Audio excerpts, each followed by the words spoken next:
All right, good evening, everyone. I would like to call the Township of Wainfleet regular council meeting of April 14th, 2026 to order. This time, I'll ask everyone at the table to please stand for the national anthem.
Okay, so we would like to begin this meeting by acknowledging that the land on which we gather is the traditional territory of the Anishinaabe and the Haudenosaunee peoples, acknowledging the One Bowl and Spoon Treaty.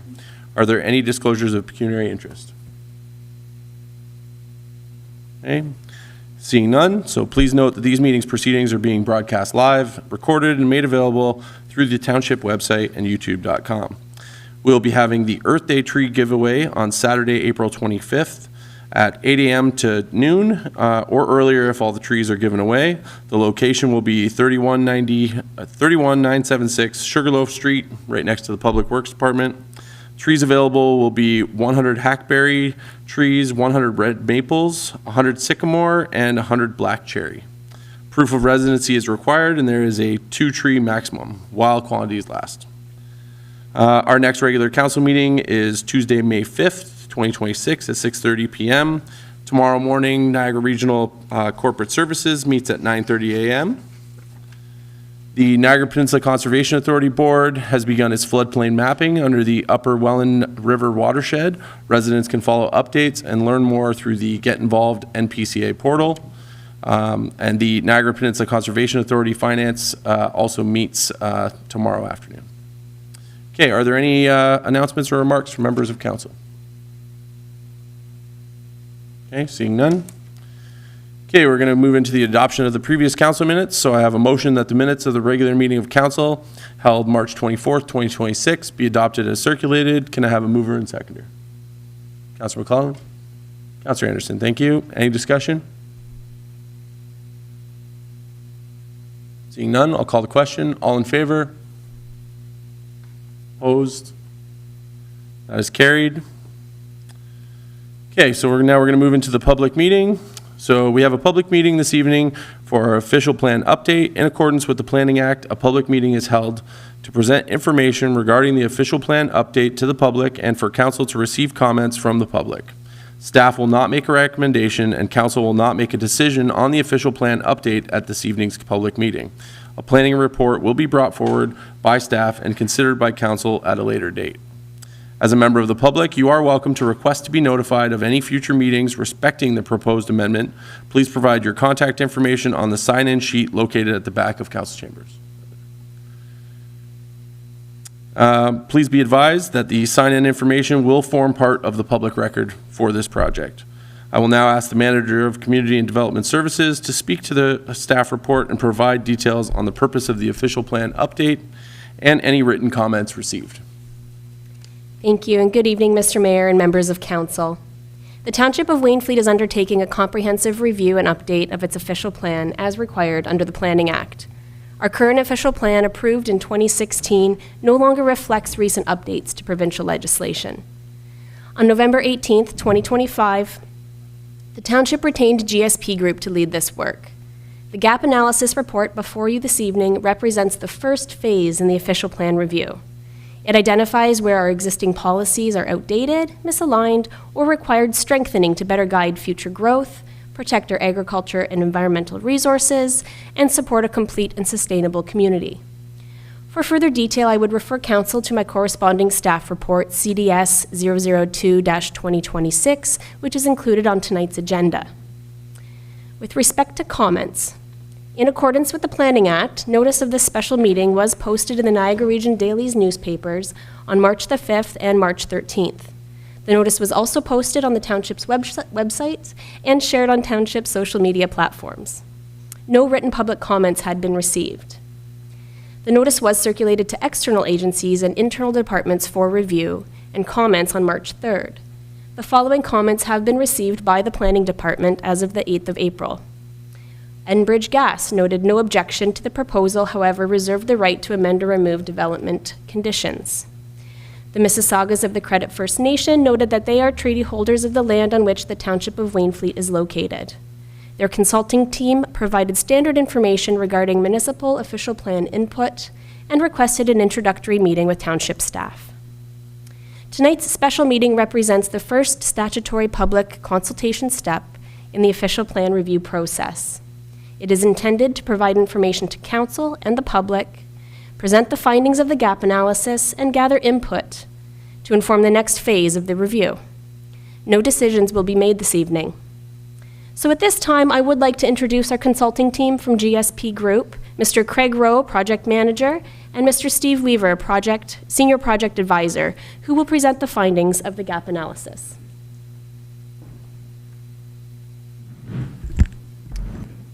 Thank you, Lindsay, and good evening, Mayor Grant, members of council.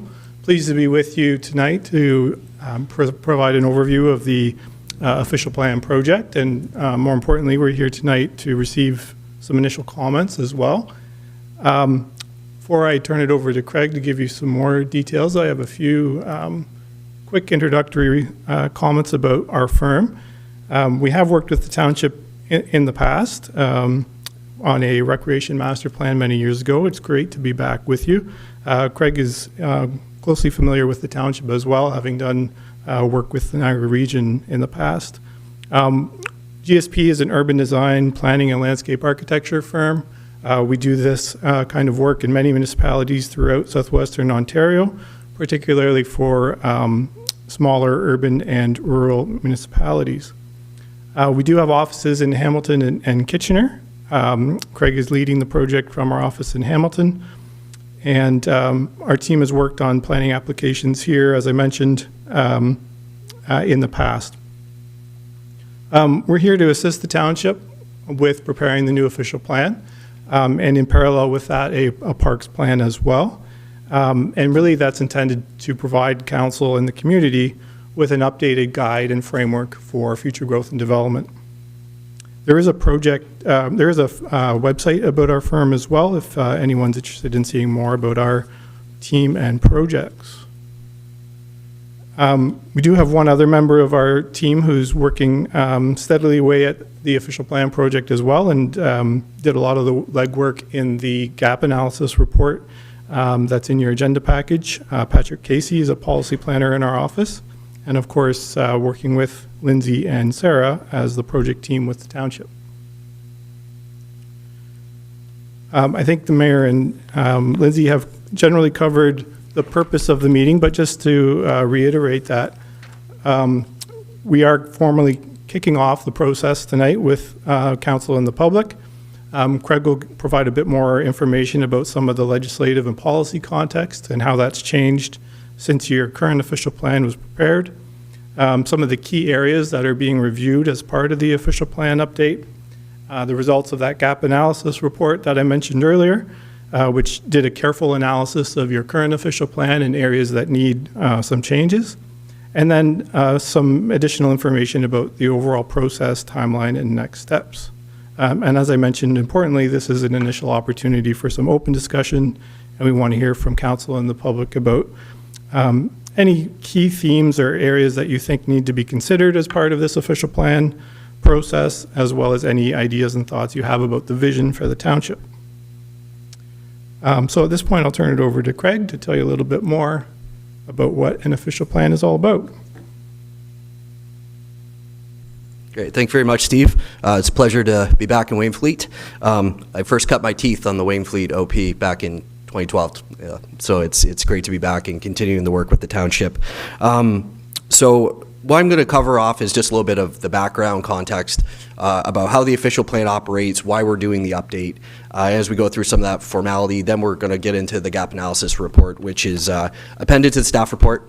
So if you have that, a copy, anybody in attendance, this was included in the agenda package, and we'll be focused on that and drawing some correlation between the presentation that you have this evening and that report to hope to better flesh out the items that we're going to be analyzing as part of our work. So in terms of what is an official plan, sometimes a bit of a loaded question, but it's Planning 101. Really, the official plan is a long-term plan or a guide on how the township should grow and develop to achieve the goals and objectives that it sets out within itself. These plans typically have about a 20-year planning horizon. The current plan that Wainfleet has is set out to a 2031 planning horizon, and that lines up with that original official plan that was undertaken in 2011. So it's been 20 years, and we're approaching 2031. It's getting near the end of its lifespan. The new plan aims a little bit further. We're 2026 now, so a 20-year planning horizon would be 2046.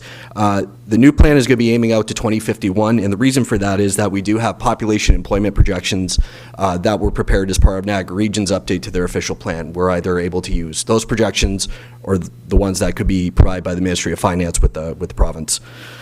The official plan itself is a key tool for municipalities and councils. It's one tool of many.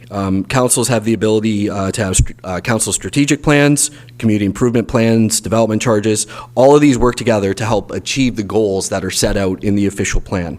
And the official plan is a higher level planning document. We always use the term 30,000 feet.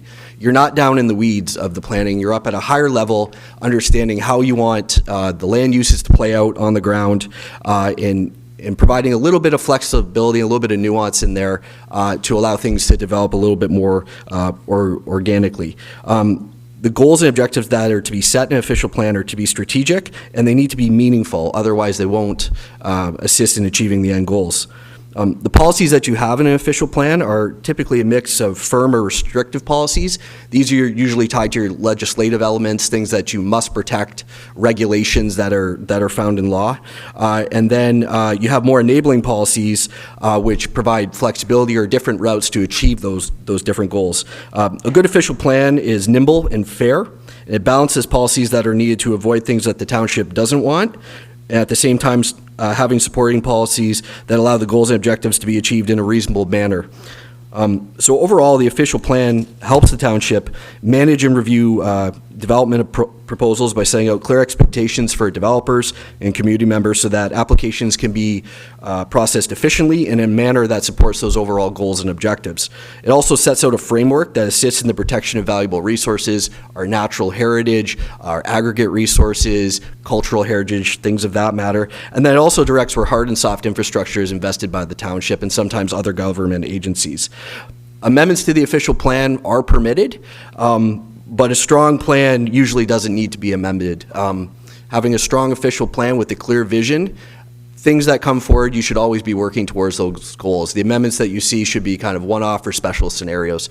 So the goal is to create a plan that facilitates everything you want and helps mitigate some of the impacts that you may not want to see. So why is an update required?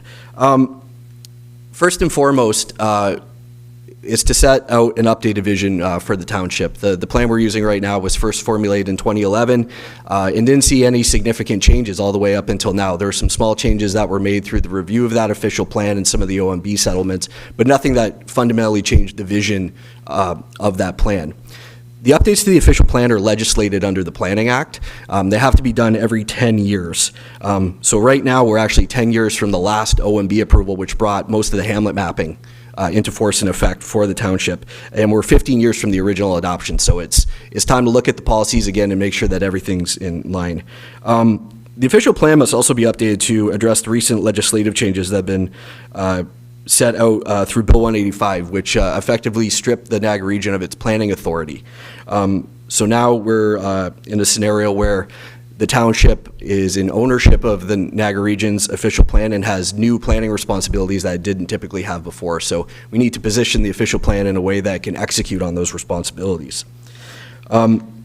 Also, from a provincial standpoint, we need to incorporate the 46-plus different legislative amendments that have been taken place in the province of Ontario, most of them loaded over the past few years. If you look at pages 7 to 20 in the gap analysis, the pages of the report, not of the council agenda, you'll see a brief overview of all those changes, which range from the Planning Act to the Conservation Authorities Act, the Heritage Act. There's many things that we need to capture and make sure that those base level requirements are included in the township's plan so that it can ultimately be approved by the province. The official plan also needs to be consistent with the new 2024 provincial planning statement. This came into effect in October 2024. And what it did is it replaced the 2020 provincial policy statement and also the growth plan. Both were repealed on that same date. So there's new policies, a more firm direction on housing and employment, for example. All these policies need to be translated into the township's plan, and ultimately we need to demonstrate consistency to the province to have the minister approve the new official plan. And because of some of those changes, we also need to remove the outdated references and policies that refer to these plans that have been repealed or things that just aren't in the current interests of the township. Also, part of the work included consolidation of the township's official plan. There were only 4 official plan amendments that were made, but nonetheless, the plan wasn't physically updated. So right now, there is a consolidated version that we provide to the planning department, which has all of your amendments and updates to your mapping included. And that's important for people to have when they're looking to invest in the community or move to town. One of the key issues is we need to address the gaps, and that's what we've outlined in our gap analysis. So all these different, we refer to them as buckets, different areas of interest that we're looking into to see what needs to be changed, where the township and its residents want to see policy direction take you for the next 20 years. We're going to be working in that to kind of fill those gaps. And the policy direction that you set out in your official plan, it sets the stage for your performance criteria, which is basically your zoning bylaw or your other plans that you have. Your official plan is your high-level vision. Your zoning bylaw down the road, once you're done your OP, that's where you actually hit implementation, where you start setting out, permitted types of dwellings and heights and setbacks and coverages, things of that nature. So township staff provide a brief overview of this. So in terms of the RFP, it was put out in September of last year. GSP was very happy to be awarded this project in November, and we started our formal work on the project in December of last year. We're working towards getting a final copy of the plan done for the end of 2026. We do have some variables with the municipal election and everything in there and some of the provincial review windows, but we're doing our best to make sure that we march it forward in a timely fashion so we're able to use that plan as soon as possible. GSP's work plan for this includes 4 phases. The first is the consolidation of the plan, so to bring it up to date with all the changes that have been made, reviewing what the plan has in all those different legislative areas, some of the changes with regional policy, and then preparing the gap analysis report, which we provided. And the reason we've tagged it as draft is because we're interested in hearing comments tonight to see if we've missed anything or if there's any key matters that we should include in that report to set our directions. It's almost serving as a bit of a terms of reference for the work that we're doing. Following tonight's meeting, we'll be moving into phase 2, which is public consultation and working towards drafting an official plan. So this is where we'll be carrying out our events with township residents, finding out what people want to see, what their concerns are, and moving forward to have a draft document. This also includes our agency consultation work that we're going to do. A big part of phase 2 is actually the longest phase. I can click over and this will actually show you a bit of the timeline there, April to September. There is a 3-month 90-day mandatory review of the draft official plan by the Ministry of Municipal Affairs and Housing before the township is even able to adopt a new official plan. So we've built that in and tried to load it a little bit where we're getting towards the end of the summer and some of the slowdown for the election time so that we're not losing a lot of time in getting that feedback. But we're hoping to have all that consultation and have that draft plan ready towards the end of the summer. Once we reconvene later in 2026. We're hoping to have the final draft of the official plan updated based on the comments we've received for township adoption, and then phase 4 will be when it's formally submitted to the Ministry of Municipal Affairs and Housing for approval. In terms of the planning hierarchy, at a high level, planning is really informed from the legislative level, then down to plans and policies. So right now, the provincial law, the legislation, that's our Planning Act. It sets out matters of provincial interest, all the legislative drivers about how we process applications and different things that we work within.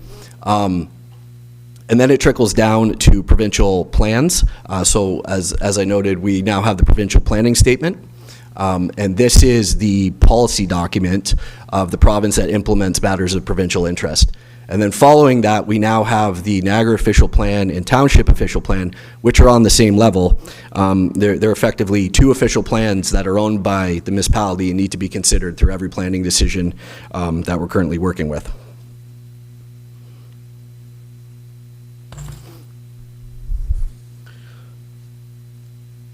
So just at a very high level for the provincial planning statement, if you're not familiar with it, this is a planning document that applies province-wide in Ontario. Every single municipality is subject to the provincial policies within it. And the matters of provincial interest are captured there that are translated from Section 2 of the Planning Act. The main themes and chapters within the PPS relate to growth, so housing, employment, agriculture, our natural heritage, our environmental, cultural heritage, servicing and infrastructure, transportation, then implementation policies.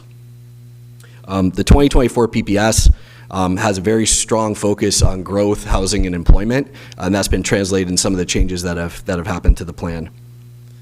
The Niagara official plan of 2022, so it was approved by the Minister of Municipal Affairs and Housing on November 4th, 2022.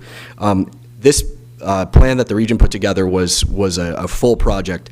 It was done as part of a municipal comprehensive review where they disseminated population employment targets for all the local municipalities. They overhauled all of their natural heritage policies, brought their plan into conformity with the 2020 PPS. They did urban boundary expansions. They designated new employment areas. It was a very, very large undertaking. And a couple years later, the province threw a bill, Bill 185, there's a little summary of that on page 12 of the gap analysis. March 31st of 2025, the region was relieved of its planning duties and no longer utilizes this plan. Instead, that plan was downloaded as a second official plan for all local municipalities. Under Bill 23, another one of the legislative changes that we've had, there is a requirement that all local municipalities have to review that plan, adopt or integrate the mandatory and required elements. You can choose to keep some other elements and then strip out the ones that are irrelevant. We've covered this off in the gap analysis section 252, starting at page 22. There's some substantial chunks of the Niagara official plan that don't need to come forward in Wainfleet. Greenbelt policies, for example, we're not in the Greenbelt. Policies that pertain to things like Fort Erie or St. Catharines. So kind of low-hanging fruit, we just said right off the get-go, we are not including this, but everything else that's not within the scope or in that list, we're going to take a look at as part of our review. And then with the Wainfleet official plan, so this is the township's current official plan. As I noted, it has a planning horizon to 2031. It was adopted by Township Council in 2012. It was appealed by the Minister of Municipal Affairs and Housing, and then approved in part in 2014, mostly the text and the policies. And then in 2016, there was a settlement to approve the final hamlet boundaries. Since the approval of that plan, there haven't been any significant or comprehensive changes to the plan. It's kind of the way it was written and adopted back in 2012. Also, that plan utilizes previous regional population employment targets, so they're no longer relevant. We have updated numbers, so this is an appropriate opportunity to use that. In terms of the official plan, Wainfleet's municipal structure, land use structure is actually, it's unique and it's smart. In its current format, the land use structure, I can just kind of talk about this on the screen, back and forth here. So there's the hamlets. We have 7 of them in total. They're also known as rural settlement areas. They enjoy some of the same permissions that urban settlement areas have. You can use like a draft plan of subdivision or condominium inside of them. A little bit more latitude about how growth and development works, which is different than when we're out in the rural area. The countryside designation encapsulates the agricultural land use designation, so our typical farmland, I guess we could call it for lack of a better term, and then our rural land. So typically the lands we find that are south of Highway 3 that have been developed with a mix of smaller scale agriculture, rural residential. The lakeshore area itself is unique. It's not a settlement area, but it has its own land use designation that permits for residential development, and that designation typically follows the established boundaries of development that you find along the lakeshore. And then lastly is the natural heritage system, a catch-all that you can see in green here, and then that's broken down further through the different land use designations that you establish through the official plan into environmental protection, environmental conservation, based on features which come with different tests and different sensitivities. So this lens, we think, remains relevant, and there's opportunities to add to and modify this. And also, we would note that as part of this, that hamlet boundary expansions are also on the table and refinements to those boundaries. So this setup is kind of your flexible starting point when we talk about designing new land use designations or directing growth and protective policies. So with that, I'll get Steve to chat for a couple of minutes here and walk us through the gap analysis to get started. So you'll see in the gap analysis report that there's 6 overall themes that are identified that frame the discussion around potential areas that need updating in your current official plan. So we'll just go through those. The first one Craig touched on a little bit already is related to growth and development, which is one of the central roles of the official plan, is to manage accommodating population growth and employment growth, where that will be directed, how it's accommodated, and how much we're planning for. So since your current official plan was prepared for the year 2031, you can see the residents and jobs that that plan was anticipating have actually been reduced out to 2051 as a result of the Niagara Region official plan. So as Craig outlined, a lot has changed in the policies and legislation from the province, and the Niagara Region no longer has a planning responsibility. You do have some flexibility and autonomy in creating your own growth forecasts. So we'll be taking a careful look at this as part of the official plan process to determine what are some of the options for accommodating growth and development in the township, and what that might look like in terms of forecast growth numbers out to the year 2051, and whether that should be increased or changed from the Niagara Region official plan forecasts. Also in relation to the growth and development theme, we will determine what that may look like in terms of accommodating new residents and existing residents who want changes or alternatives in housing options. Is that primarily single detached homes, or is there a greater variety of housing types that could be accommodated? And how would that be serviced from an infrastructure perspective?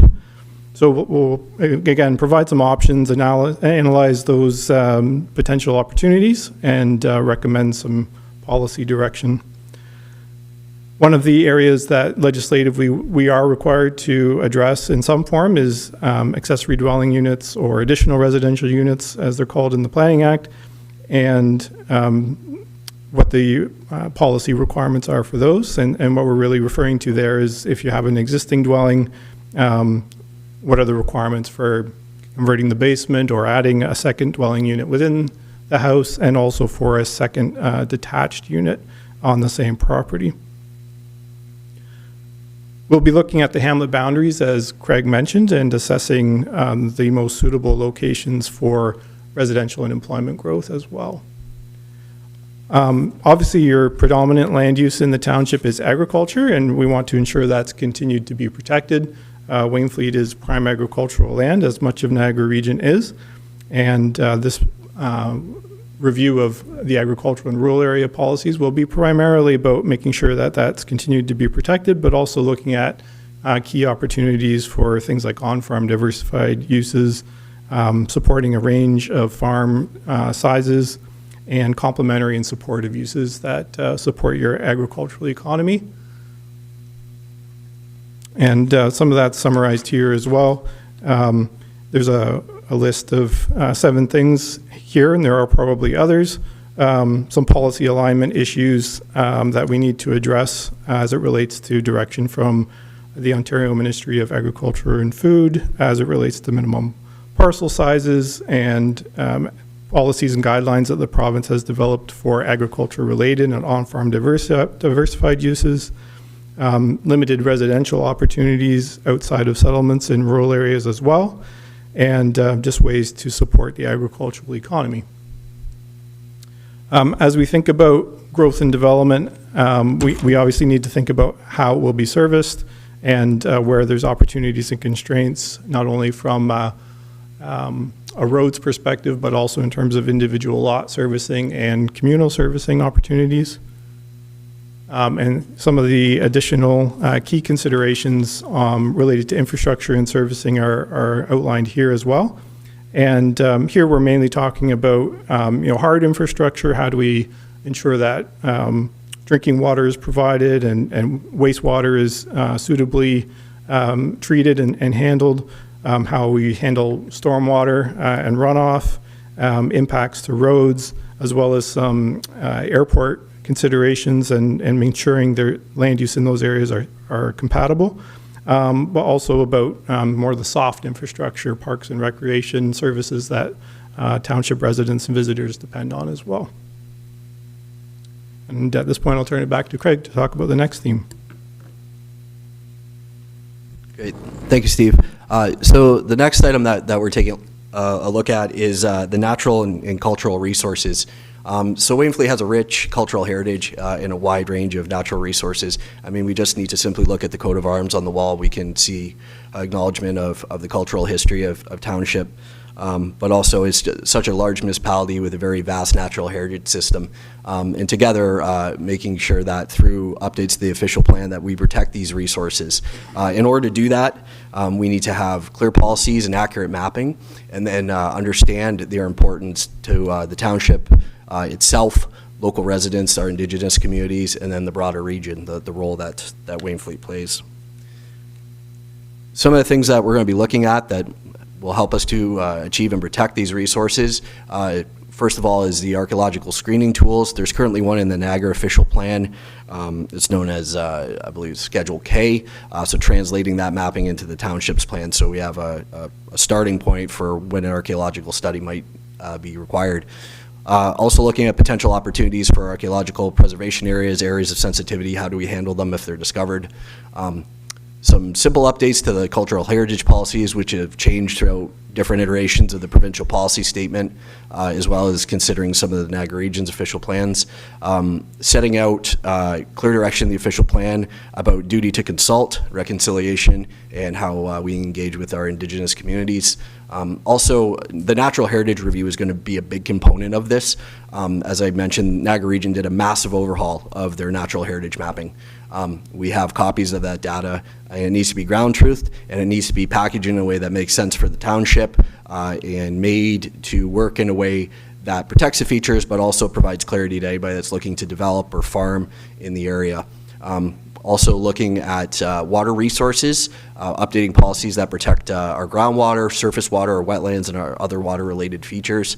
Also, the mineral aggregate and petroleum resources. Wainfleet's very unique. We just had the recent quarry expansion, OPA number 4, I believe it was, for the township, and the quarry is active. We have a large supply of mineral aggregate resources, a lot of abandoned gas wells, making sure that we capture and we have as much information as possible to protect the residents and also to direct industry where that they might be able to establish these uses. Also is updates to the Conservation Authority mapping and policies. There is a screening layer appendix rather, in the township's current official plan. It's out of date. MNR and the Conservation Authority do a pretty good job at keeping their floodplains and their wetland mapping up to date.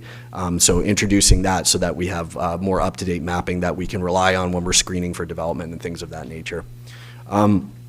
Public health and safety is kind of in the same breath, but another matter in itself.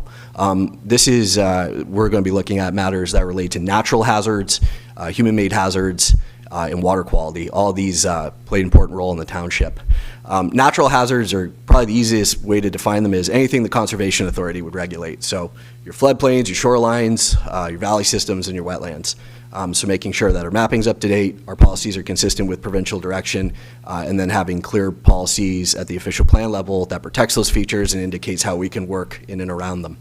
Human-made hazards are a little bit more tricky. Sometimes we know where they are, other times we don't.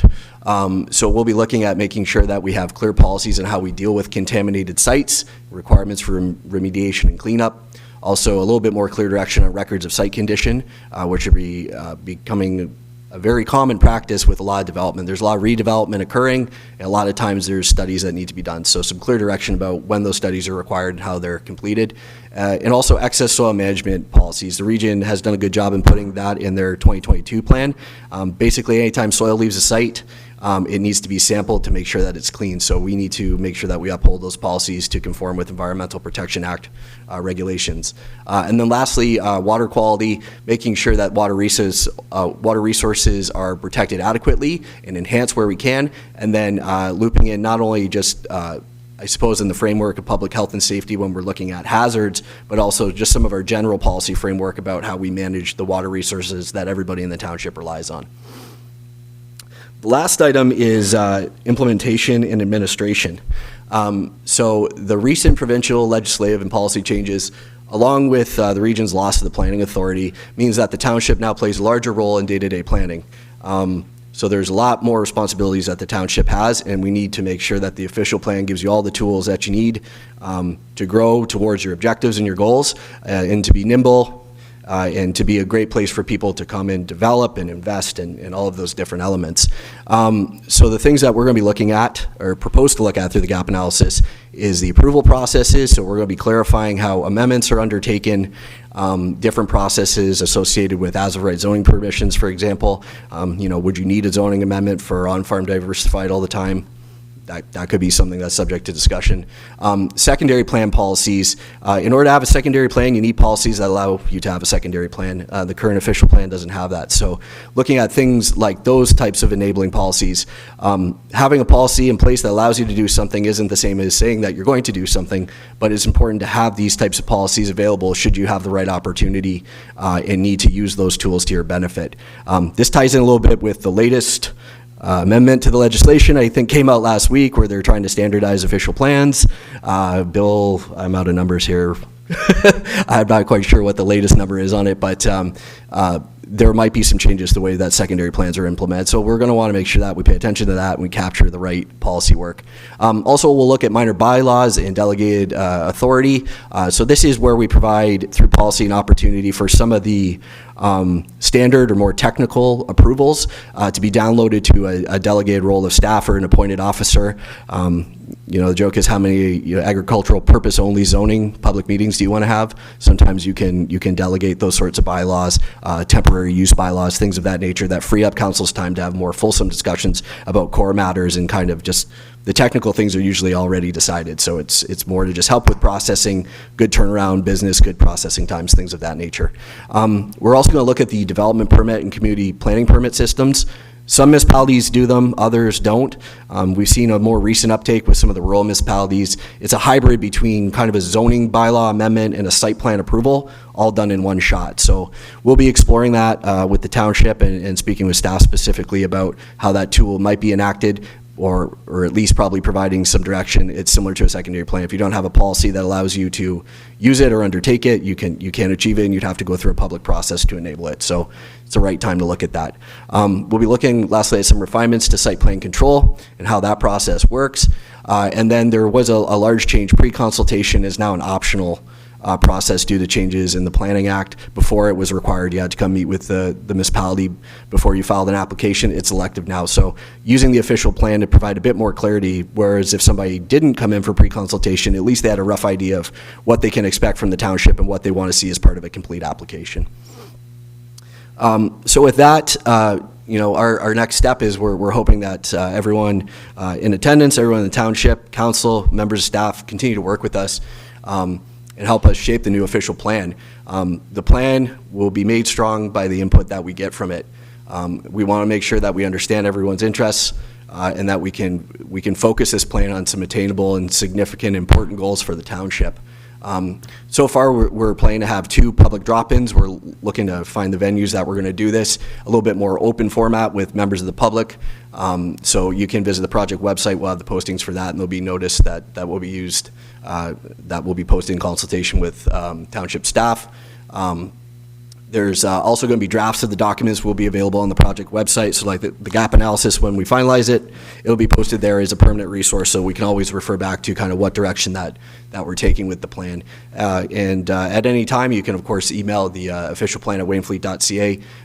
Those emails go to the planning department, they get put on the record, and they get considered as part of the official plan work that you're doing. Or you can always do it the old-fashioned way and drop in, come to the counter, or submit a letter through the mailbox. So in terms of staying informed and participating, please visit the website often, check for updates. If you want to inquire from anything from the township side, please reach out to Lindsay. Her contact information is provided. If you have anything specific that you're looking for from GSP side, I can always be contacted as well. And the township and GSP are going to work in tandem to address all of those comments and bring forward a draft official plan that we feel captures all the input that we've had. So with that, thank you very much for the opportunity to present. I know it's a lot of information to take in a very short period of time, but we're very excited to get started in the best part of that, the best part of the official plan, which is talking to people and figuring out where we're going to go from here. So thank you. Thank you, gentlemen. Are there any members of council that have any comments regarding the information presented? Councilor Anderson, you can go first. Thank you, through you, Mayor. I'm wondering if you could, I did take the opportunity to read all the CPPs that were suggested, and Innisfil just finished theirs last year in 2025. I think SNL did that job. I'm just wondering if you could explain, just because I'm sure people that are interested and probably will be dropping in are here tonight, can you explain how a CPP enfolds into itself all of sort of site planning and permitting in a little more explicit way for me? I'll get Steve to address that. He's dealt with them. Yeah, it's a great question, and the CPP requirements under the Act, formerly the development permit requirements, have evolved under the legislation. It does depend on what kind of land uses you're using it for, and how the authority for permitting is delegated.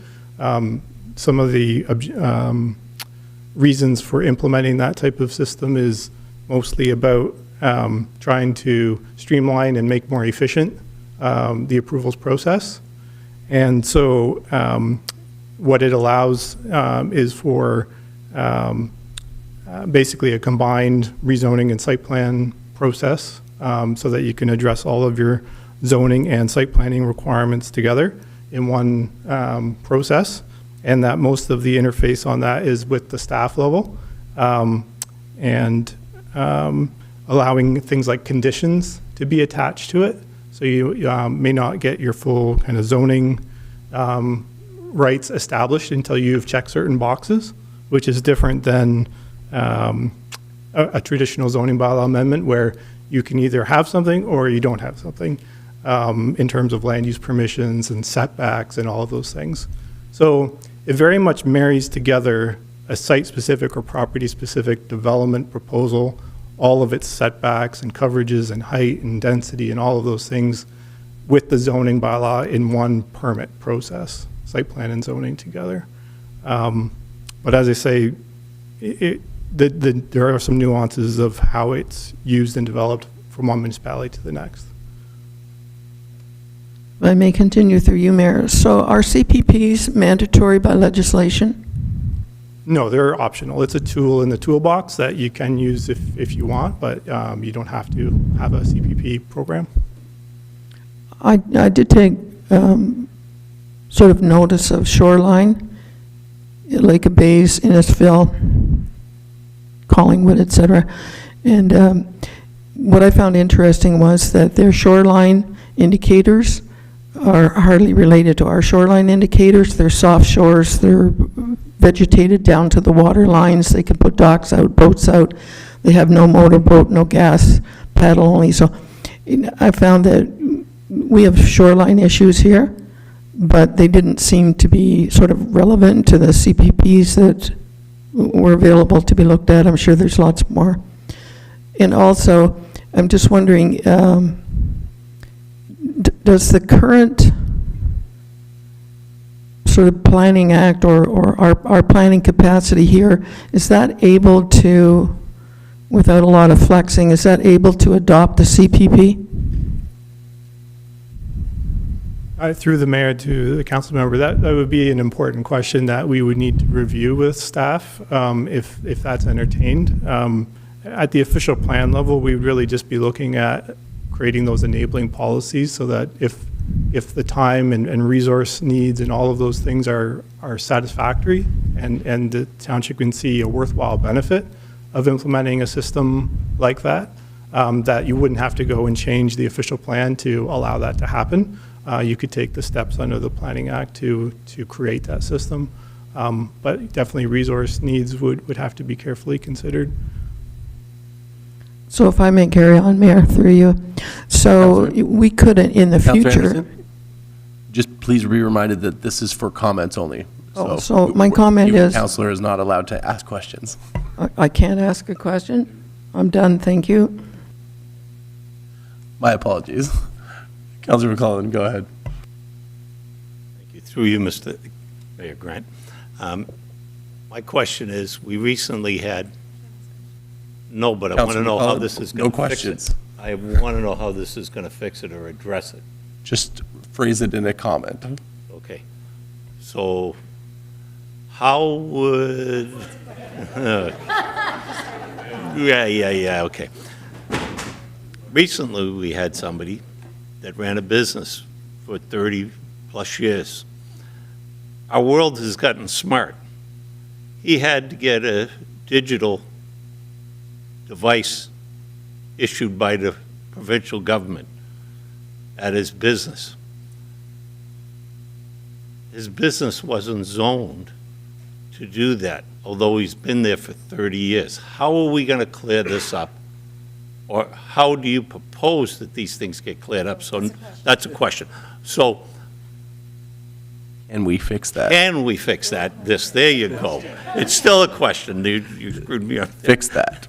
Yes, through you, Mayor Grant, I understand the comment, and what I can say is that we are certainly aware some of the challenges with legal nonconforming uses and scales of home industries and things of that nature, and that is contemplated within the scope of this So assessment. it will be contemplated and cleared up, It will be evaluated as part of the official plan update process. or made easier for the individuals.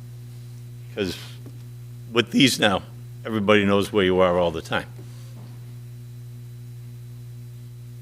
All right, any other councilors have any comments? Councilor Anderson, you want to go again? Absolutely, thank you. Through you, Mayor.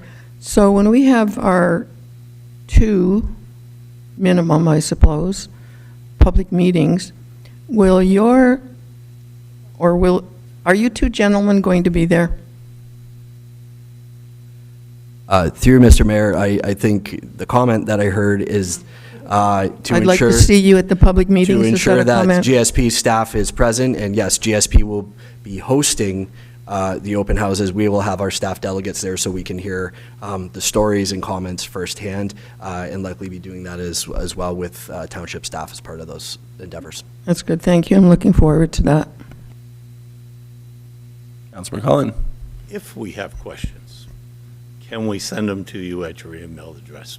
Because I know I got a dozen of them sitting there. Through Mr. Mayor, the comment is, I hope there's an opportunity to ask you questions outside of this forum. And yes, the answer is there. Certainly feel free to reach out, any member of council with any questions. And of course, please, include township staff on those submissions, and that goes for the general public as well. If you have comments and questions, that's the point of this project. Please submit those to our attention and to the township, and we'll do our very best to make sure that we answer everything we receive. Thank you very much. Just to be clear, everyone can go to wainfleet.ca/official plan update to provide any comments or questions that they may have. Any other councilors have any comments? Nobody else wants to take a chat? Okay. All right. So please note that this is an opportunity to provide comments and feedback only. It is not a question and answer period. All speakers are limited to a maximum of 5 minutes, and we ask that comments be clear and concise in the interest of time. If your comments have already been expressed by a previous speaker, we ask that you refrain from repeating them. So if there is anyone in the gallery that wishes to provide comment on the official plan update or specifically the gap analysis as presented, you may now step up to the podium. I would just ask that you state your name and address for the record. And hopefully you do a better job than council at providing comments, not questions. Just had to throw it in there.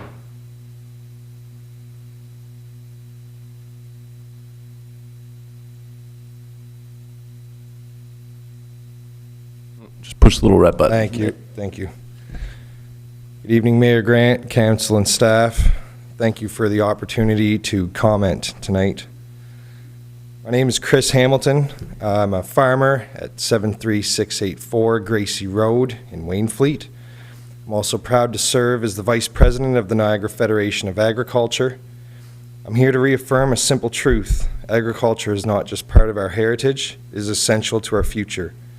Farmers feed families, sustain communities, and drive the economic backbone of regions like the Wainfleet Township. Wainfleet doesn't just feed itself. It helps feed cities across Ontario and beyond. In today's uncertain world, protecting a stable and secure local food supply is not optional, it's critical. At the same time, we must be practical. There is land currently zoned for agriculture that may never be used for farming due to its conditions. While farmers are willing to invest and create additional housing on their own properties, too often, those efforts are discouraged by burdensome bureaucracy and overly complex permitting processes. We are asking for balance. Protect what must be protected, but provide flexibility where it makes sense. Trust farmers to be a part of the solution. Because strong agriculture policy isn't just about land, it's about food security, economic resilience, and the long-term sustainability of our communities. Let's make sure that as Wainfleet grows, it never loses what makes it essential. Thank you. Very well said. You can. Yeah, go ahead. Any other members of the public wish to speak?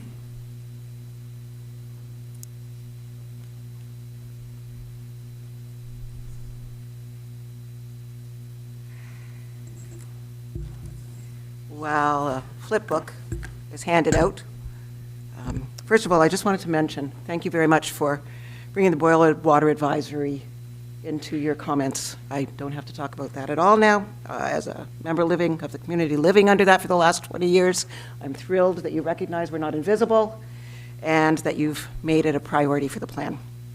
But the reason that I'm here is more a gap in the mapping. Good evening, Mayor Grant and members of council. My name is Lori Dayball. I live at 10128 Lakeshore Road here in the township.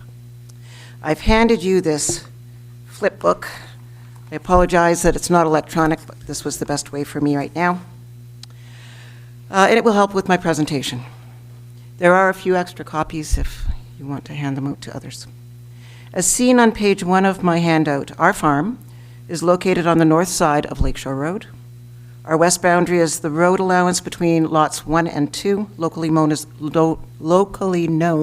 as the Mud Road. Our east boundary is Cement Road at Port Colborne Town Line. Our north boundary is the Eagle Marsh Drain. I want to speak to you about the hazard lands mapping as it applies to our farm. If you'll turn to page 2, you'll see an excerpt from Schedule B9, the land use in Wainfleet Lakeshore of the 2016 official plan. Schedule B9 shows a hazard lands designation covering most of our farm. That's the mapping I want to address. Let's flip to page 3.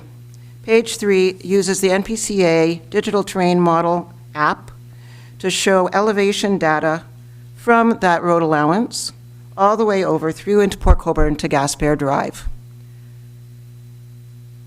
The mapping also includes nearby Port Colborne subdivisions at Rose Avenue, Eagle Drive, and Gaspare Drive.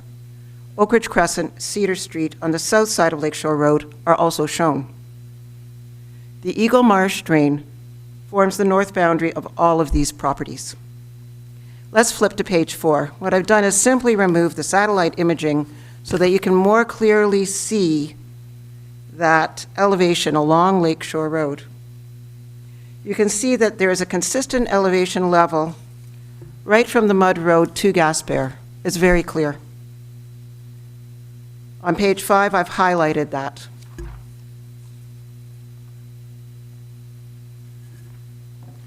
So my key point in this presentation is this. Lands in Port Colborne at a similar elevation to much of our farmland are not treated as hazard lands. The reason is that the Eagle Marsh Drain is a regulated drain. Its level is controlled through a pumping infrastructure. I want to provide you with a quote from the City of Port Colborne's Drain Baseline Report of 2018. It states, "Hazard mapping should reflect actual regulated drainage conditions on the ground, not a designation that ignores the controlled water levels maintained by the Eagle Marsh Drain system." If a regulated drain system and controlled water levels support non-hazard mapping on adjacent lands in Port Colborne, then the same regulated condition should be properly considered on the Wainfleet side. Our request is simply this, that the mapping in the new Wainfleet official plan, and then ultimately in the zoning bylaw that comes as a result, be corrected to reflect the actual impact of the regulated Eagle Marsh Drain on our farm property, and that the hazard lands designation be removed from the area identified in yellow on the elevation map of our handout. And that's it. Thank you very much for listening. Thank you.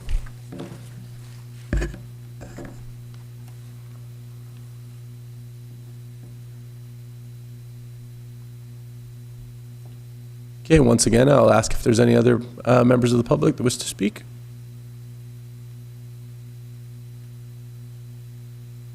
No? Okay.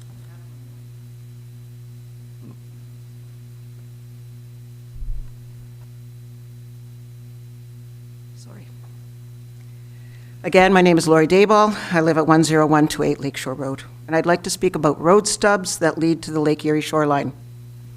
Getting all my points out. Told you, Mallory. The current Township of Wainfleet official plan contains clear policy direction on this issue. Section 2.5.6 states that publicly owned land or Lake Erie waterfront lands are to be maintained in public ownership, including any concession road stubs. Section 4.3.1 further states that public access to the Lake Erie shoreline shall be maintained and enhanced, that road closings reducing public access shall not be permitted unless a suitable new access is provided nearby, and that road stubs leading to the Lake Erie shoreline shall be maintained as public access points. For generations since the original survey of the township, road stubs leading to the Lake Erie were maintained in public ownership. Note, these policies refer specifically to road stubs that lead to the Lake Erie shoreline. They don't define these as beach. In my view, that distinction matters. Historically, township and regional planning staff interpreted the words "shall be maintained" as prescriptive, meaning those road stubs were not to be sold without an official plan amendment. More recently, though, that interpretation changed, as things do, and road stubs to the Lake Erie shoreline have been sold. Through this official plan review, the township has an opportunity to provide clear policy direction when it comes to road stubs that lead to the Lake Erie shoreline. One option, of course, is to affirm that road stubs leading to the Lake Erie shoreline are municipal assets that must be maintained for public use in the future and for public use opportunity. The other is to state clearly that under specific policy, such lands might be declared surplus and disposed of. My position strongly favors the first, but that road stubs should be maintained as public access points, but not just for recreation, also for strategic public assets for communication, utilities, and potential future need of fresh water. However, if the township is considering policies that would permit disposal, I respectfully ask this, that you require, as a condition to any such conveyance, an easement be reserved on title in favor of the township or any successor public authority for the installation, operation, maintenance, replacement, as required of municipal services within the bounds of the former road allowance. Clear policy now will avoid uncertainty later. Thanks.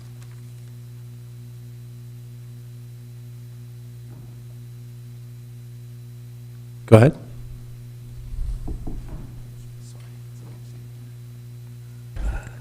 Mayor Grant and council and staff.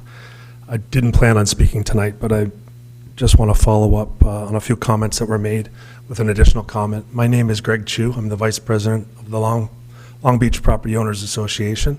The association has been in Wainfleet as far back as we can tell, 1959, although we have some reports that it might have started even further or a lot further ago. It's an organization that cares deeply about Wainfleet. And I came in front of council and presented in September of last year about the importance of having council look at a secondary plan for the lakeshore area, particularly related to the beaches and to public access of those beaches, and including the parkland along the lakeshore. Through being here tonight, listening to Craig talk about the fact that the current official plan does not allow for policy to be made around a secondary plan, doesn't allow you to implement a secondary plan. I'm happy to at least hear that if the new official plan may allow to incorporate a secondary plan, or we can create some policy area around not just the road stubs, but also some of the beaches that are actually owned by the MPCA and controlled by the MPCA, and primarily another beach that I spoke about in September, which was the regional-owned beach along the lakeshore, where there was some public discussion about whether or not the region was going to plan to surplus that beach and sell it on the open public market for highest and best use. I had made a point at that time, or a suggestion at that point in time, for council to look at possibilities to protect that beach, to make sure that that beach remains an open beach for public access for everyone within the Niagara region. Also, obviously, the people of Wainfleet, but there's a tremendous amount of importance to allow. We have a beautiful lake. Wainfleet's got a huge amount of lakeshore and lakefront. It'd be a real shame to see access for everyone in the Niagara region to go away. I'm positive with positive development and negative with negative development, and I'd hate to see that beach become developed. There's also the ongoing conversation, which has been going on for years, about the defunct corporation, which owns a large piece of beachfront in Long Beach. And I know the town is working through some of those issues as well. If there's a potential for this official plan review to look at some of those issues as well, I think the people of Wainfleet would appreciate that. Thank you.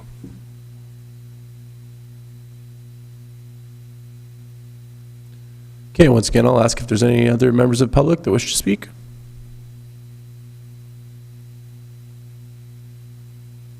No? Okay. Move on. All right, with that then, seeing that there are no further comments, I will now ask the Manager of Community and Development Services to review next steps. Mrs. Earl. Thank you, and through you, Mr. Mayor.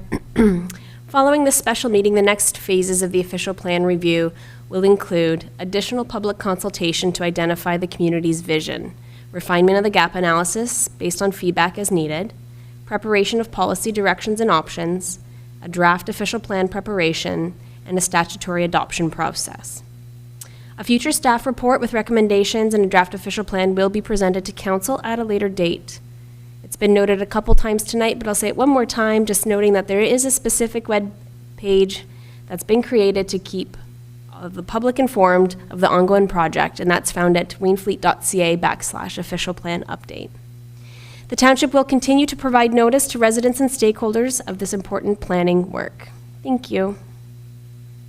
Thank you, Ms. Earl. So that concludes the public meeting for the proposed official plan update. If you wish to be notified of the decision of council regarding the proposed project, you must make a written request to the planning department. Now, at this time, we're just going to take a 5-minute recess for those of you that may not want to stay for the remainder of the meeting.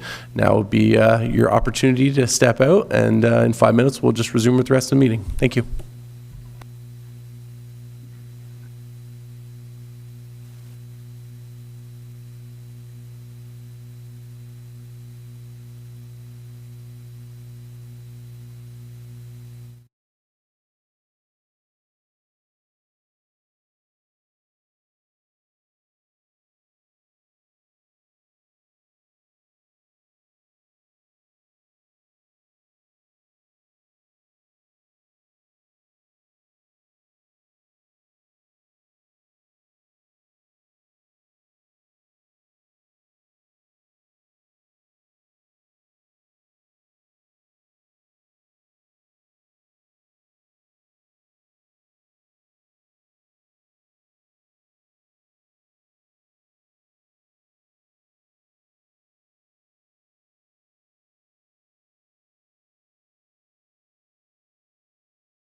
All right, so we're going to get back into it. So we have no registered delegations this evening.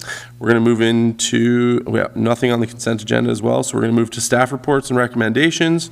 So we're dealing with ASR 4 2026, respecting the 2025 year-end results report. Mr. Hart, can you please provide a brief overview of your report? Good evening, Mayor and Council. So this report presents the Township's 2025 budget to actual results. Overall, the Township is reporting an operating surplus of approximately $640,000 and a capital surplus of approximately $234,000. The operating surplus is largely driven by unbudgeted one-time revenues. On the capital side, the surplus is mainly due to a canceled project because grant funding was not obtained. And it's important to note that this isn't levy funded, so there's no levy surplus or taxation surplus as a result of that. Reserves are sitting at approximately $7.2 million. However, after committed projects and committed amounts are taken into account for, $5.5 million remains, which is in line with what was presented during the 2026 budget deliberations. Staff are recommending that the operating surplus be allocated to reserves as outlined in the report, which are primarily allocating the reserves to departments that earned such surplus. Happy to answer any questions. Thank you, Mr. Hart. So with that, I have a motion that the administrative staff report ASR 4 2026, respecting the 2025 year-end results report, be received, and that the recommended transfers to and from reserves as outlined below be approved. Can I have a mover and seconder? Councillor Van Fleet and Councillor McClellan. Any discussion?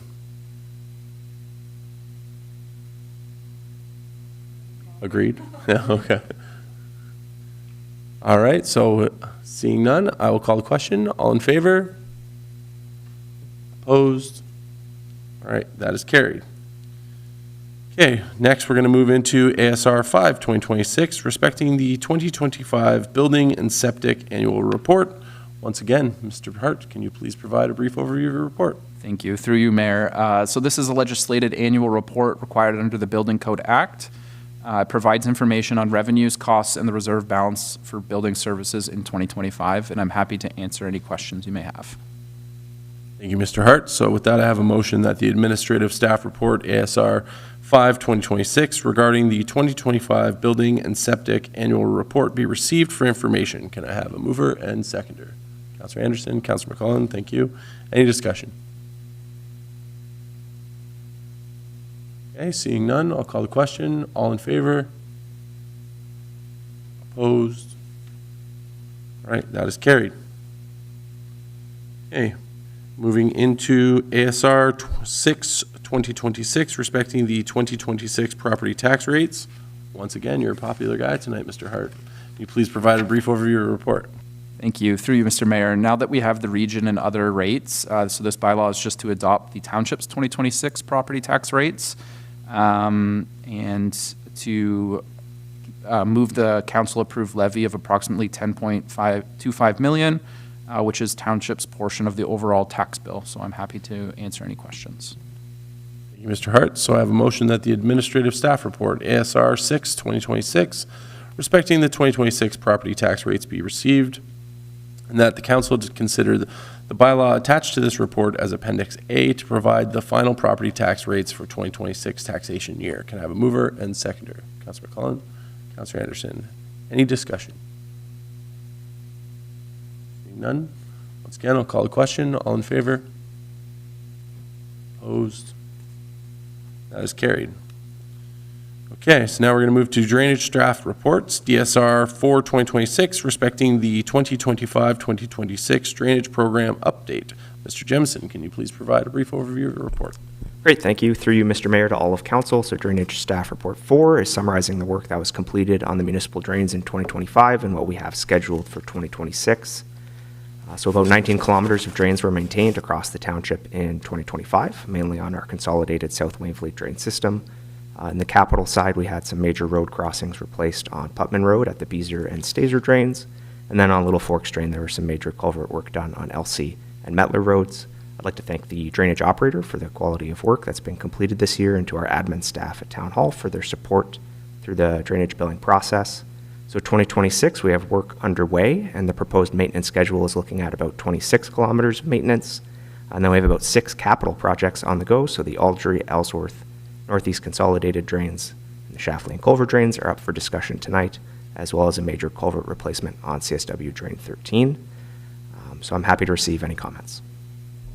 Thank you, Ms. Jimison. So I have a motion that the Drainage Staff Report DSR for 2026 respecting the Township's 2025-2026 Drainage Program update be received, and that the 2026 Municipal Drain Maintenance Program be approved. Can I have a mover and seconder? Councilor Gilmore, Councilor Anderson, any discussion? Councilor Gilmore, welcome back. Thank you, Mayor. Is the drainage supervisor taking questions, or are we just sticking with Jeopardy? You're free to give whatever kind of questions you want now. Just want to make sure I don't want to do anything out of order in my first day back.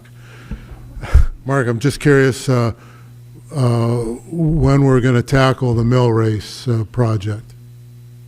Yep, through Mr. Mayor to the councilor. So CSW Drain 1 is the mill race. So it's kind of been on the maintenance schedule for a couple years now, and discussions are ongoing with the regulatory agencies. So we actually have our approval in place from the NPCA, and we're seeking still the DFO. So it could be this year, it could be next year. All right, any other discussion? Councilor Anderson, go ahead. Thank you, through you, Mayor. Could you just give me a sort of a little bit of an update on that Eagle Marsh sort of flooding thing? Isn't Port Colborne doing some sort of engineering down on their end of it? Sure, yep, thank you through you, Mr. Mayor. So within that staff report as well, we have a brief blurb on each of the reports that are being updated. That includes Eagle Marsh Drain, which starts in Port Colborne and ends in Port Colborne. So they're the initiating municipality. An engineer has been appointed and done quite a bit of survey and design work on that.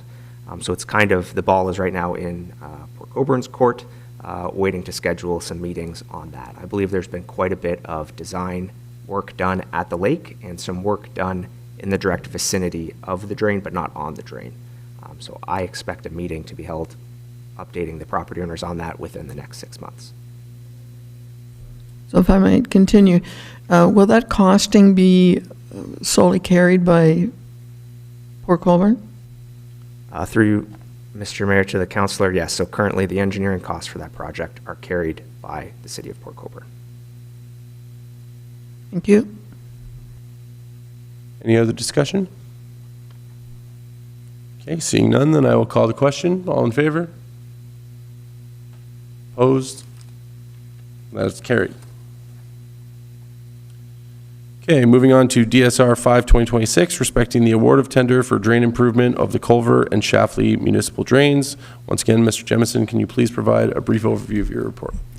Great. Again, thank you through you, Mr. Mayor, to all of council. So the staff report is for the tender award for Culver and Shafley drains. So the engineering staff from Headway prepared the tender document in compliance with township procurement policy. And upon tender closing, township had received 3 bids. So the staff report's recommending the award of the project to the low bidder, with work scheduled to start in the fall of 2026. All right, thank you. So I have a motion that the Drainage Staff Report DSR 5-2026, respecting the award of tender for drain improvement of the Culver and Shafley municipal drains be received, and that council directs staff to award the tender for the improvement of the Culver and Shafley municipal drains to Anthony's Excavating Central Incorporated for the amount of $446,22 plus HST. Can I have a mover and seconder? Councilor McClellan? Councilor Anderson, thank you. Any discussion? Councilor Anderson, go ahead. Through you, Mayor, thank you. Mark, what is the timeline on completion on that work? Through you, Mr. Mayor, to the councilor. So the contractor had said March of 2027 would be completion. So they'll start this at the end of this year and finish by March of 2027. Thank you. Any other discussion? No. Okay, so with that, I'll call the question. All in favor? Opposed, if any? And that is carried. Okay, moving on to DSR 6-2026, respecting the drain abandonment request, CSW number 46. Once again, Mr. Jemison, you guys are both popular tonight. Can you please provide a brief overview of your report? Yes, thank you. Through you, Mr. Mayor. My notes just dropped here, so one moment. So CSW 46 is located on Cider Road, and Drainage Staff Report 6 is recommending abandoning that municipal drain. It's just south of Bell Road. So the assessment schedule for this project was, for this drain was updated as part of that major overhaul we did a couple years ago. The township is the only ratepayer on this drain. It mainly drains the road. In this spring, we identified some bank slides on the drain that require repair. And as the only assessed owner, the township can abandon the municipal drain and manage it as part of our road network in a faster fashion. So we're making that recommendation.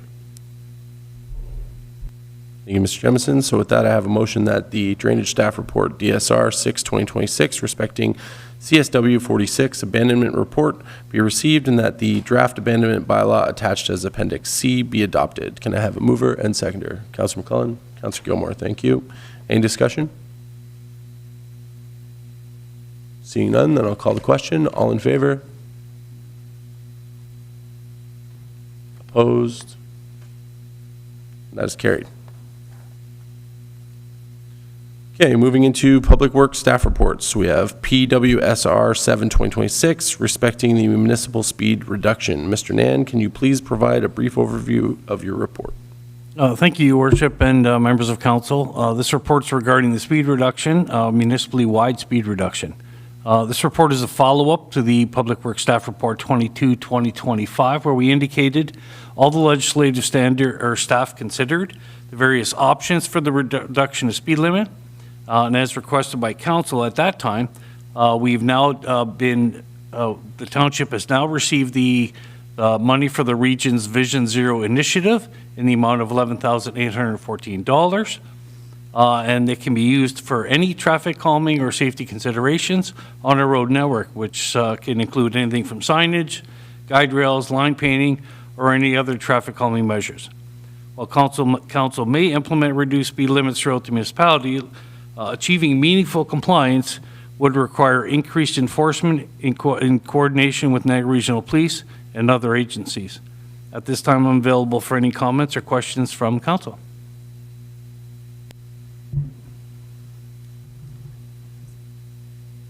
I'll just ask for a motion, yeah. Okay, so with that, I will ask if any member of council wishes to make a motion. Councilor Gilmore. Thank you, Mayor.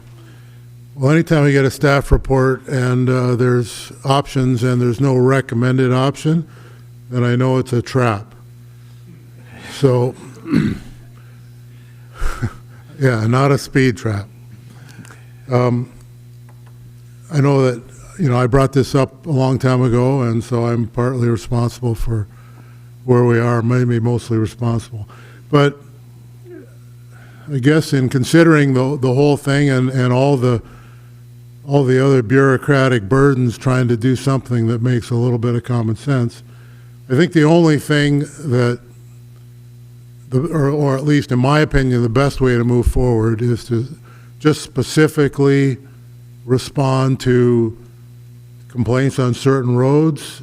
We get a complaint, then we put our machine out there, collect the data, and then decide if it warrants a speed reduction on that road, and we leave well enough alone on the rest of it. I prefer the township-wide thing, but it's fraught with peril, and we'll spend all the money that we're getting from the region paying permits back to the region or the MTO, which is ridiculous. It's another problem. But at least we could, if we get a request for a reduction, we can use the money to buy the signs for that particular road.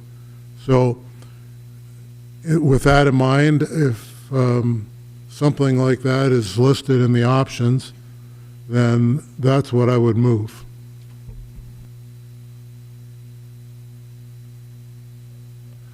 I'll jump in on here if you want, Councilor Gilmore. I would suggest that given the complaints that we were given that put us in this position, do we perhaps want to make a motion to reduce the speed limit at this time on Hewitt Road? And consider others on a case-by-case basis. Yeah, essentially that's what I'm saying. But we have to have a process. We can't just get letters willy-nilly and say, okay, now we're going to put that down. I want to get we have the machine that collects data, correct? We can put it there, collect the data and make sure that it's not, like Hewitt Road, I can tell you from experience sitting there, waiting for the green buggy and almost getting run over, that there's a speeding problem there. And I can tell you on Perry Road, even though it's 50, that there's a problem there, but it's already 50. So, but at least it's not nothing, which means 80, which means 95. At Perry Road, we're happy if it's 70. So anyway, Well, we have a motion, yep, so we have to put a seconder. we'll get a second. Well, we haven't collected the data. I want a specific program that we collect the data and then make the decision based on the data. So we can, we have a complaint on Hewitt. Yeah. I think that we probably know it's a problem, so we could do that one first and then carry on. Then we can keep talking. We're at it, Yeah. right?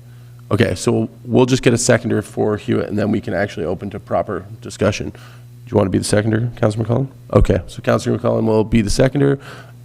And now I will jump into Mr. Nan before we come up with discussion, because a lot was just Thank you, said. Worship and members of council. If you recall back in, I believe it was 2022, we did approve a process, a warranting process for the reduction of speed limits. This report was based on considering a town-wide reduction. So the warranting process wouldn't have happened in a municipal-wide unless you did a complete study. But we do have a process in place for that speed reduction for specific roads. So we can bring that back if council chooses. We can look at Hewitt as a direction from council right now to be implemented as part of that warrant process. Okay. Councilor McCollum, you want to get in on this? You, Mr. Mayor. Mr. Nan, I have a question for you, and I've seen it used in different municipalities over my years. The Niagara Lake, they put little tiny rumble strips, 3 or 4, 8 of them together. Now, they're terrible if they're outside your house, but if you can get them in an area where, in most of our roads, the houses aren't side by side. So if you can put 2 or 3 of them on Hewitt Road that rumbles your car, and it makes it like you're driving over loose gravel, but it's asphalt or grindings that go in there. Maybe that's something you could try as well. There's, Lambert Road is a great big long road, not a lot of houses along it. I can tell you when I turn off Phillips Road onto Lambert, if there's a car behind me, I'm getting past before I make it to Green Road. It's just, you're on a racetrack, right? And so I get what people are saying, but there's a whole long area there that there's no houses. So maybe there'd be 2 or 3 of these things go in, so it just stops them down. But just a thought. Yeah, through your worship, if I may, I have had experience with rumble strips in the past. They don't work on tar and chip roads, but they do have to work. They have to be implemented on asphalt road surfaces, because the tar and chip, as soon as you try to do that, it just breaks them all up and blows apart. So that is a possibility we can look at as far as traffic calming. It'll just have to be created an asphalt patch first, and then the rumble strips implemented in there. But again, we can look at all the different types of traffic calming as part of the warranting process. Councilor Anderson, go ahead. Thank you, through you, Mayor. I think I'm okay to make a comment, Richard. I just want to make sure that we stay within the money that we got from the region, from red lights, and that if we approach any overspending to that we don't go nilly-willy and go forward with that you or whomever the appropriate staff is comes back to us with any expenses over that free money that we got from the region. Sort of top dollared out at spending that. It's not taxpayers' money. Thank you. Go ahead, Councilor Wainfleet. I just want to actually make a comment. I'm not on board with doing a township-wide speed limit reduction. I'm really not, for a few reasons. But people driving like idiots and speeding is just going to happen every day. Like, we don't have the police. I mean, we had it Monday right here in the township. Like, we just can't make people slow down. But you know the traffic calming that's down on the lake, those things? You can't do that. Would it be possible to put those somewhere on side road 20? Through your worship, so there's different OPS standards or operating standards put out by the province on the different devices. So if you're going to use things like speed bumps that are off of Augustine area, the speed limit has to be reduced to 40K in the area before you can install them. So when you get into speed bumps, speed humps, there's a certain threshold that you have to keep the posted speed limit within in order to meet those criteria to install them. So we could look at all that again as part of the when we look at Hewitt, for instance, in the warning process, we can come back with the council with the various options that we could do. Okay, Megan. 'Cause I don't know if signs are going to be the solution. Obviously, policing would be the solution. I am guilty as charged. I fly around this township like everybody else does, and I've done it for 40 years. But there's no way we could get more police here, is there? Because that's the thing. Or maybe have citizens paint signs like, slow down, you're an idiot. Like, that would be my option, although it wouldn't say idiot. So. Yeah, if you recall, through your worship to Councilor Van Vliet, we had a complaint, I believe it was, when did we install it? 2 years ago now on Lakeshore. Council approved the slow down signage and the posted speed limit sign. And from all indications from some of the residents that we've talked to, it seems to have worked. But again, it's a windy, curvy road. So, you know, is there going to be some speeding? You're still going to get somebody that's going to speed through there. But from all indications, the residents in the area of those signs seem to be happy with it. So, I think, yeah, because I think guilt plays in with that a little bit. When you see that sign that says, slow down, you're going, whatever. I like those ones better. Okay, Councilor Anderson, go ahead. Thank you, through you, Mayor, to Richard. I live on that stretch of Lakeshore where it's flashing that I may or may not be going over 40 kilometers. For 20-some years, the speed on that road, the users on that road are by majority locals. And so I guess if I want to be the devil's advocate, I'm not really sure that a firmed sign stuck in the ground is going to chase anybody down the road and slow them up. So it's a cost issue. It's a difficult thing to correct behavior. But that doesn't mean that we can't say, please slow down and use reasonable signage, maybe at the head of Hewitt, and then when you turn and go down Lambert, maybe as you enter that road coming either east or going west or whatever, we have entrance signs of the speed on this road is. That's what I seem to find when I'm driving around the province. They don't have signs every X number of feet. They just sort of let you know that on this road your speed limit is. Whether you behave and go the speed limit is up to the driver. There's no control over behavior, or very little. So, once again, I think that, prudent spending is probably a good thing. And I believe my colleagues kind of like that. Your speed limit is 43 and it's a 40. I don't know what those cost, but if they appear to be more effective, they might be better than a pole in the ground with a metal sign that nobody looks at anyway. I don't know what those cost. I think I did know, but I can't remember. Through your worship, I haven't got an updated cost. When I was at the conference, I did find suppliers, and the price has come down since previous, because they're in such high demand now. But we've got multiple suppliers now selling different types of devices. So there's a lot more options than there used to be as well. But again, that could be part of the conversation or part of the recommendations that we look at when we start doing the warranting process.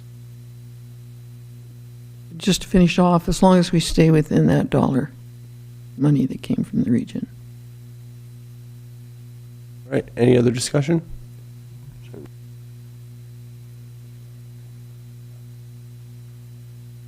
All right, I'm going to let the clerk read the motion since there's been a lot of chatter. Through your worship, I have a motion to approve the 2022 budget to actual results. Overall, the Township is reporting an operating surplus of approximately $640,000. So this report presents the financial results of approximately $640,000 for the 2022 budget to actual results. All right, I'm going to let the clerk read the motions since there's been a lot of chatter. Thank you, Mr. Mayor. I don't think you'd be able to read my handwriting, but I've got recorded that Public Works Staff Report PWSR 7 2026 respecting municipal speed reduction be received, and that council directs staff to reduce the speed on Hewitt Road as part of the warrant process established in 2022 and consider other requests on a case-by-case basis. All right. So with that, if there's no other discussion, I will call the question. All in favor? Opposed, if any? Okay, that is carried.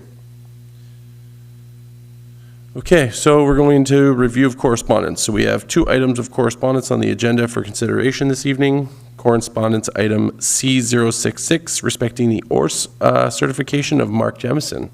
So we aren't looking for a motion on this item, but rather wanted to take a moment to congratulate Mark on this achievement. So once again, thank you for your continued efforts in the service of the Township of Wainfleet.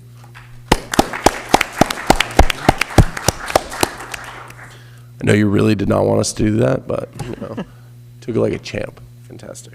All right. Do any other members of council wish to comment? Councilor Wainfleet? She said, go, Mark. Just so you know. All right, so we're going to move into correspondence item C076, respecting the extension of the Niagara Regional Courts Intermunicipal Agreement, Amendment 3. So I have a motion that the Niagara Region Report PW 10 2026, extension of the Niagara Regional Courts Intermunicipal Agreement, Amendment 3, be received, and that the mayor and the clerk be authorized to execute the amending agreement, Amendment 3, to the Niagara Region Courts Intermunicipal Agreement to continue the red light camera program. Can I have a mover and seconder? Councilor McCullen? Councilor Anderson, thank you. Any discussion? Nope. Okay, I'll call the question. All in favor? Opposed? That is carried. Okay. So with that, we're going to move to bylaws. So I have a motion that the following bylaws be read a third time and finally passed this 14th day of April 2026. Bylaw number 7, 2026, being a bylaw to provide for drainage works in the Township of Wainfleet in the region of Niagara, Shafley Road Drain. Bylaw number 8, 2026, being a bylaw to provide for drainage works in the Township of Wainfleet in the Niagara region, Culver Drain. Can I have a mover and seconder? Councilor McCullen? Councilor Anderson, thank you. Any discussion? Seeing none, I'll call the question. All in favor? Opposed? That is carried. Okay, and then I have a motion that the following bylaws be read and passed this 14th day of April 2026. Bylaw number 17, 2026, being a bylaw to establish estimates and tax rates for the year 2026. And bylaw number 18, 2026, being a bylaw to provide abandonment of the CSW number 46 drain for drainage works in the Township of Wainfleet in the region of Niagara. Can I have a mover and seconder? Councilor McCullen? Councilor Gilmore, thank you. Any discussion? Seeing none, I'll call the question. All in favor? Opposed? That is carried. Okay, are there any notices of motion this evening? Nobody? Okay. All right, so we have no closed meeting, so we'll move to the bylaw to confirm the proceedings of council. So with that, I have a motion that the bylaw number 19, 2026, being a bylaw to adopt, ratify, and confirm the proceedings of the council of the Corporation of the Township of Wainfleet at its regular meeting of council held April 14th, 2026, be read and passed this 14th day of April 2026. Once again, can I have a mover and seconder? Councilor Van Fleet, Councilor McCullen, any discussion? Seeing none, I'll call the question. All in favor? Opposed? And that is carried. So with that, there's no further business. The meeting is now adjourned. Thank you.